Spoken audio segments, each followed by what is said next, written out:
ताज्या बातम्यांसाठी संघर्ष न्यूज चॅनलला सबस्क्राईब करा आणि बेल आयकॉनवर क्लिक करा।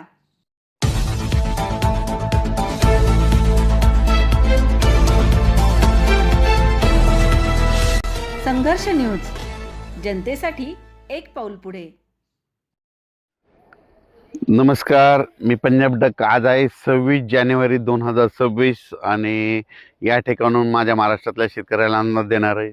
तर मी म्हटलं तर 26 जानेवारीच्या वेळेस राज्यात ढगाळ वातावरण होईल, आजपासून झालं, पण आज रात्रीच्याला उद्या 27 आणि 28च्या दरम्यान राज्यामध्ये खूप ढगाळ वातावरण राहणार आहे। तुरळक ठिकाणी थेंबे देखील येणार आहे। खूप काय असा मोठा पाऊस नुकसानीचा पडणार नाही, पण काही भागामध्ये उत्तर महाराष्ट्र असो, पश्चिम महाराष्ट्र असो, विदर्भ असो, मराठवाडा असो, तुरळक ठिकाणी ह्यामध्ये 27-28च्या दरम्यान थोडे थेंब येणार आहेत, म्हणून हा अंदाज लक्षात यायचा। सर्वदूर काही पाऊस पडणार नाही, पण राज्यात वातावरण खराब होत असल्यामुळं तुरळक ठिकाणी थेंब पडतील, म्हणून हा अंदाज सर्व शेतकऱ्यांनी लक्षात यायचा। राज्यातल्या सर्व शेतकऱ्यांना सांगू इच्छितो की ज्यांच्याकडे हरभरा असेल तर तुम्ही काय करायचं, याच्यामध्ये काय असते, ह्या वातावरणामध्ये ढगाळ वातावरण झालं की धुळीचं प्रमाण असतं बघा, पाहू शकता धुळी देखील आलेली। पण याच्यामध्ये तुम्हाला सांगू इच्छितो की की धुळी असल्यामुळं एक बुरशीनाशक, चांगल्या कीटकनाशकची फवारणी करणे खूप गरजेचं आहे, म्हणून हा अंदाज सर्व शेतकऱ्यांनी लक्षात द्यायचा। आणि त्याच्यानंतर राज्यातल्या सर्व शेतकऱ्याला सांगू इच्छितो की राज्यामध्ये आता म्हणजे आज 26 जानेवारी 27 आणि 28 तारखेपर्यंत राज्यात वातावरण म्हणजे ढगाळ राहणार आहे, म्हणून हा अंदाज लक्षात यायचा। हे ढगाळ वातावरण वेलवर्गीयासाठी चांगलं, हरभऱ्याला फुलं लागण्यासाठी चांगलं, पण काही पिकासाठी नुकसानकारक असतं, कारण की याच्यामध्ये ह्या वातावरणामध्ये धुळी धुकं असतं, म्हणून हे अंदाज सर्व शेतकऱ्यांनी लक्षात यायचा। त्याच्यानंतर राज्यातल्या म्हणजे पूर्व विदर्भ, पश्चिम विदर्भ, दक्षिण महाराष्ट्र, उत्तर महाराष्ट्र, कोकणपट्टी सगळीकडं सांगायचं झालं तर म्हणजे 4 दिवस म्हणजे आज 26, 27, 28 आणि 29 पर्यंत असं ढगाळ वातावरण राहणार आहे।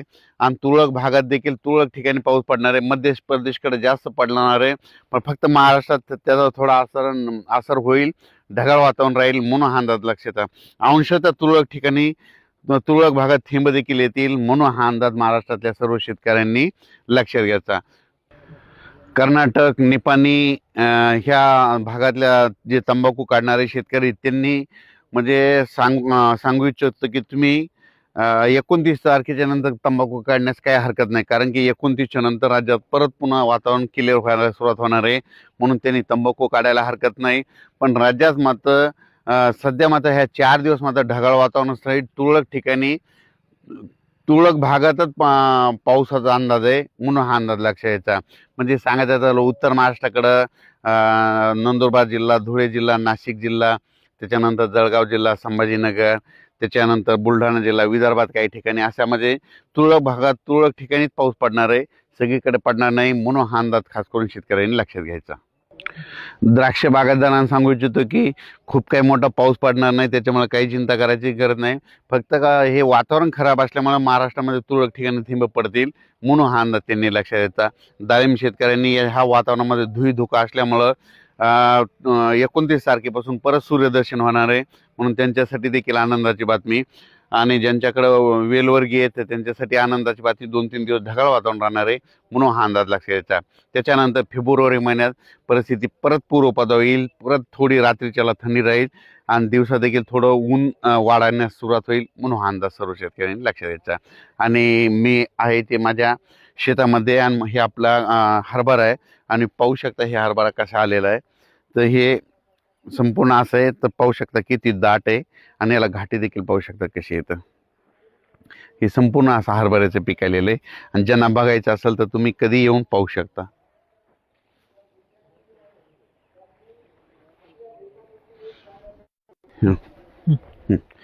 ही आहे इनवेज कंपनीची 81 नंबर, याला अचानक 76-77 दिवस झाले। बघू शकता की किती दाट आहे, आणि दाट असून देखील तुम्ही बघा किती माल आहे,